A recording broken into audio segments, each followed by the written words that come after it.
McCardle coming upfield. Shoots. Dobson makes the save. Loose ball in front though, score! With just 1.7 left to go. Piper Bond couldn't squeeze it. And that was Matt Brandow scoring his first PLL goal. You're dealing with a brick wall and cage. Dobson has been unflappable, but the rebounds are an opportunity, and the rookie, Matt Brandow, who's a bit of a chameleon offensively, picking up that loose ball and finally solving Brett Dobson. Vets can't do it, loses it, but now they get it back. Still 7 seconds just to shoot, though. Excellent passing, and goal number 2 on the day, and it's Connor Schellenberger with his first as a member of the New York Atlas. There's something subtle here in this goal by Schellenberger. Watch at the last second how he plants his feet hard while he shoots. His shoulders and his head stay high, and he plants his feet and he buries it low. That is subtle decision. But he wasn't able to go today. Can you imagine the Carcaterra households with everybody asking for seconds? Schellenberger gets another one. It's an unbelievable offense to watch because the precision passes, the selflessness of a unit, a proven star in Jeff Teat, the second pick in the draft, Connor Schellenberger. Welcome to the New York Atlas. Welcome to the PLL, young man. 10 seconds.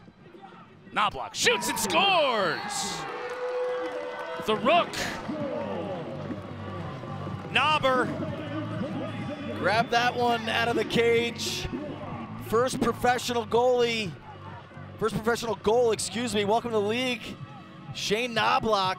You know, they touted him as a two-handed, dynamic midfielder, brings them juice, brings them speed. Gets shot out of a cannon, just a simple left to right split, drops his hands and lets it fly. Yeah, he's got the wrist, man. If you watch him throughout the course of his career, he reminds me a lot of Mike Chanichuk in terms of just the quick wrist motion with both hands. Yeah. And he's a stronger body, too, than you think. He's not the tallest. There's Andy Towers loving the rookie's goal.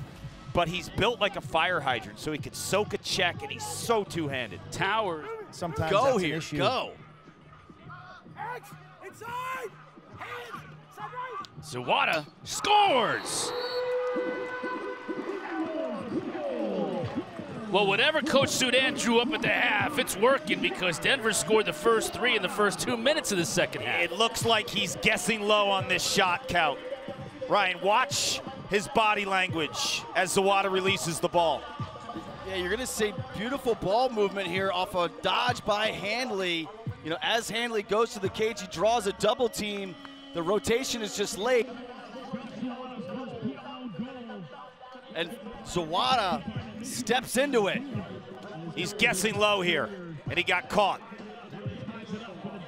Well, I think the spacing is critical, too. I thought that was the first time they really cleared out and gave the offense the right room for their speed dodgers. O'Neal out of the box, scores! That was slick, Kark. Yes, it was. Get used to it. And this is what we've always wanted to see, Quint, right out of college. Maybe him coming through the box when he's so big, he's so fast, he's so strong, he's so skilled. It's like a runaway train that's coming at you, and he uses the turf there with the extended stick. How do you track that? You can't. It's just got a ton of English on it. And what I loved about that was Messenger got the pull on him and actually kind of did a little bit of window washing, window dressing, like I'm gonna go, to keep that matchup so they could hit O'Neal with a full head of steam on a short stick.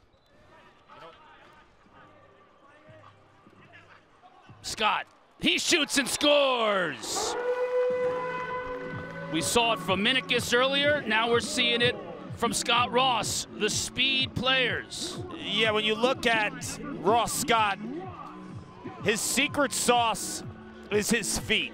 I'm not going to say he has Michael Sowers type quickness, but he's the quickest guy in the draft in terms of his change of direction and the way that he uses his feet. I think this will be eventually the new dimension to the Chaos, having that behind presence. When we've seen all their two-man game and the Canadians with the one-handed, right-hand, left-handed variation in the past, you rarely saw that behind the goal presence, Ryan. Oh, try to get it to Minicus inside, but it stays with Scott. He shoots and scores! Did you hear Towers? Jordan Wolf all over again. He turns to me.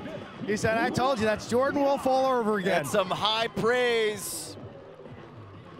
Andy Towers is no stranger to high praise in terms of he's got every player is the best in their position, the best in their world. Yes. But you know, they picked up Ross Scott in the draft for this exact reason. His ability to dodge from X, win his one-on-one matchup, and be able to go right or left-handed.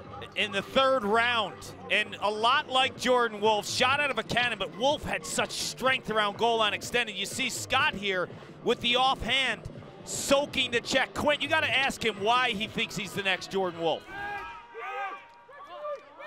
Malone's got the short stick matchup. Tough angle, shot, scores! That deflected off Troutner and in. Guys, you're on the clock. Lost in kind of the Whip Snakes' shaky start here. TJ Malone has been very steady. He's got two assists, and now he's first score of the game of his career. But after he gets the matchup that he wants, he keeps that matchup. And he's patient, and then a nifty little twister here at the end to sneak it by Troutner. Yeah, if he doesn't do the twister there, he ran out of real estate with no angle. Instead, it's Rambo in front of Malone, who scores. Textbook early offense. TJ Malone is starting to get acclimated. The more touches, the better. And the key here is actually Zupicic. He is going to crash the crease. You force the defense's hand, so as this ball gets reversed, watch Zupicic crash the crease, freeze it right here. You're going to see Zupicic. He's right in the middle of your field right here. That's going to force a backside help. Malone recognizes that, and he's going to cut right to that vacated area. So you're going to get a pass down here and then a feed inside to that cutting Malone.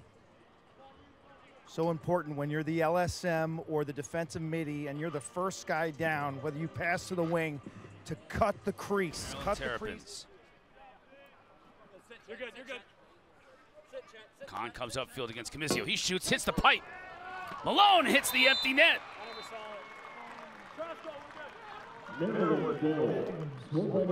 I like the look with Keegan Kahn behind the cage, given another aspect of a dodging presence from behind. And Malone just continues his steady, productive day. You know, nothing has really jumped off the page except sound, smart decisions, being in the right spots, being instinctive. He's got 6 points. But I'm just saying, and like in terms of, there isn't like some wow. No, like there's variety to his game. There's just like steady, solid play, doing the right thing over and over again.